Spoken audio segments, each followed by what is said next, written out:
എന്താണ് നിങ്ങൾ ഉദ്ദേശിക്കുന്നത്? നമസ്കാരം. ഞാൻ ലേറ്റ് ആയിപ്പോയി. ഞാൻ 11 മണിക്ക് ഒരു സിനിമ ബുക്ക് ചെയ്തിട്ടുണ്ടായിരുന്നു. പക്ഷേ സിനിമ ബുക്ക് ചെയ്ത സമയത്ത് ഞാൻ എണീറ്റ് പോയത്, ഉറങ്ങിപ്പോയത്. പറയും വിശേഷങ്ങൾ മൊത്തം തെളിഞ്ഞിരിക്കാമല്ലോ വിവാദങ്ങളിൽ.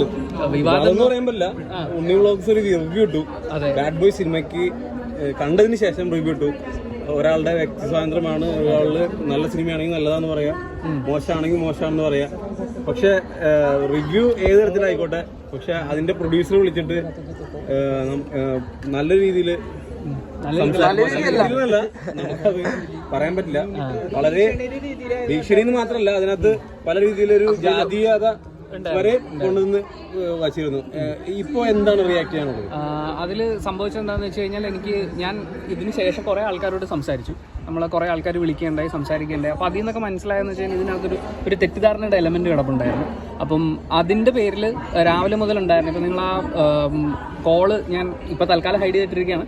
പക്ഷേ അതിൽ അദ്ദേഹം പറയുന്നൊരു കാര്യം എന്ന് വെച്ച് കഴിഞ്ഞാൽ, ഫേസ്ബുക്കിൽ എഴുതിയിട്ട റിവ്യൂ എന്നുള്ള രീതിയിലാണ്. അപ്പോൾ ഈ എൻ്റെ പേരിൽ ഉണ്ണി വ്ളോഗ് സിനിഫൈൽ എന്നുള്ള പേരും ഫേസ്ബുക്കിലും ആയിട്ട് ബന്ധപ്പെട്ടിട്ട് പുള്ളിക്ക് ഉണ്ടായിട്ടുള്ള കുറച്ച് തെറ്റിദ്ധാരണകളുടെ ഭാഗമായിട്ടാണ് അങ്ങനെ ഒരു വിളി ഉണ്ടായിട്ടുള്ളതെന്ന് എനിക്ക് മനസ്സിലായി. അപ്പം അതൊരു ജെനുവിൻ തെറ്റിദ്ധാരണയാണ്.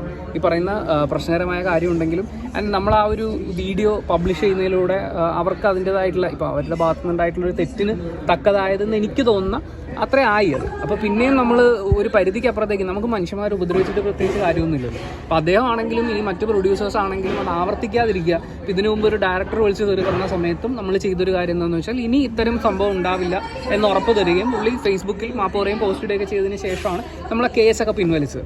അപ്പം എൻ്റെ ബേസിക്കലി ഒരു സംഭവം എന്ന് വെച്ച് കഴിഞ്ഞാൽ, നമുക്ക് ആരെയും ഉപദ്രവിക്കണമെന്നോ അല്ലെങ്കിൽ ഒരാളെ അയാളുടെ ജീവിതം തകർത്ത് കളഞ്ഞാലേ പ്രതികാരം പൂർത്തിയാവുള്ളൂ എന്ന് പറയുന്ന പോലത്തെ പരിപാടി ഒന്നുമില്ല. അത് ഒരു ജെന്യുവൻ തെറ്റിദ്ധാരണ ആയതുകൊണ്ട് നമ്മളത് ആ രീതിയിൽ അവസാനിപ്പിക്കാം എന്ന് വിചാരിച്ചാണ്. ഇപ്പോൾ കുറേ ആൾക്കാർ അല്ല, ഇനി വീണ്ടും ആവർത്തിക്കില്ല എന്ന് പറയുന്നൊരു ഉറപ്പുള്ളതുകൊണ്ടാണ്. പിന്നെ മാത്രമല്ല, ഇപ്പം ഷസാം വന്ന് റിവ്യൂ ഇട്ടിട്ടുണ്ടായിരുന്നു. പക്ഷേ ഷസാമിനെ വിളിച്ചിട്ടില്ല. മറ്റ് റിവ്യൂവേഴ്സിനെ ആരെയും വിളിക്കുകയോ ഭീഷണിപ്പെടുത്തുകയോ അങ്ങനെയുള്ള കാര്യങ്ങളൊന്നും ഞാൻ കണ്ടില്ല. അപ്പം ഞാൻ മനസ്സിലാക്കുന്നത്, അത് എൻ്റെ പേരും ഫേസ്ബുക്കുമായിട്ട് ബന്ധപ്പെട്ട് നിൽക്കുന്ന, അതായത് ഉണ്ണി വ്ളോഗ് സിനിഫൈൽ എന്ന് പറയുന്ന പേരും ഫേസ്ബുക്കുമായിട്ട് ബന്ധപ്പെട്ട് അവർക്ക് നിൽക്കുന്ന ഒരു കൺഫ്യൂഷന്റെ ഭാഗമായിട്ട് വന്നതാണെന്നാണ് ഞാൻ മനസ്സിലാക്കുന്നത്. അല്ലെങ്കിൽ ഷസാമിൻ്റെ അടുത്തും പോകുമായിരുന്നു, മറ്റു റിവ്യൂവേഴ്സിനെയും അവർ ഭീഷണിപ്പെടുത്താൻ സാധ്യത ഉണ്ടായിരുന്നു. പക്ഷെ അങ്ങനെയൊന്നും ഉണ്ടായിട്ടില്ല. അല്ല, ഉണ്ണിയോ ഇതേപോലെ ഒരു ഭീഷണി മുമ്പ് ഒരു വീഡിയോ ഡിലീറ്റ് ചെയ്തിട്ടുണ്ടായിരുന്നല്ലോ. മുമ്പ് വന്നിട്ടുള്ളത് അത് ആ ഡയറക്ടറിന്റെ കേസാണ്. അത് നമ്മൾ കേസായി പോയി പിന്നീട് അവർക്ക് അത് കോംപ്രമൈസ് ചെയ്യാം. നമ്മൾ കോംപ്രമൈസ് എന്ന് പറയുന്നൊരു വാക്കിന് അങ്ങനെ ഒരു കാര്യമുണ്ടല്ലോ. നമ്മുടെ ഭാഗത്തുനിന്നും വിട്ടുവീഴ്ചകൾ, അവരുടെ ഭാഗത്തുനിന്നും വിട്ടുവീഴ്ചകൾ, അങ്ങനെ നമ്മൾ പരസ്പരം ഇനി പ്രശ്നങ്ങൾ ഉണ്ടാക്കില്ല എന്നുള്ള രീതിയിൽ അവസാനിപ്പിക്കാം. അപ്പം അങ്ങനെ ഒരു കോംപ്രമൈസ് തന്നെയാണ് ഇവിടെയും ഞാൻ ഉദ്ദേശിച്ചിട്ടുള്ളത്. അപ്പോൾ ഇനി തുടരില്ലേ ഇങ്ങനെ? ഇനി അങ്ങനെ വരുമ്പോൾ നമ്മളിത് അതുപോലെ തന്നെ ഫേസ് ചെയ്യും. ഇത് എങ്ങനെയാണോ ഫൈറ്റ് ചെയ്യേണ്ടത് ആ രീതിയിൽ. തീർച്ചയായിട്ടും നമ്മൾ ഇനിയും റിവ്യൂ ഇടും. റിവ്യൂവിനൊന്നും യാതൊരു മാറ്റങ്ങളോ അല്ലെങ്കിൽ കുറവുകളോ ഒന്നും വരുത്തുന്നില്ല. ആ വീഡിയോ അങ്ങനെ ഡിലീറ്റ് ചെയ്യുന്നതല്ല, അത് പിന്നീട് എന്ത് സംഭവിക്കുന്നു എന്നുള്ളതാണ്. കാരണം ഇങ്ങനെ ഒരു പ്രശ്നം ഉണ്ടാകുമ്പോൾ അത് ഒന്ന് നാട്ടുകാർ അറിയണം. നമ്മളെല്ലാവരും അറിഞ്ഞിരിക്കേണ്ടതാണ് ഇങ്ങനെയൊക്കെ സംഭവിക്കുന്നു എന്നുള്ളത്. ഇപ്പം നിങ്ങൾ ഓൺലൈൻ ചാനലായിട്ട് ഇങ്ങനെ നടക്കുന്നു, അപ്പം നിങ്ങളും പല രീതിയിൽ പല തരത്തിൽ ഭീഷണികൾ നേരിടുന്നുണ്ടാവും. എല്ലാവർക്കും അതിനുള്ള സാധ്യതയുണ്ട്.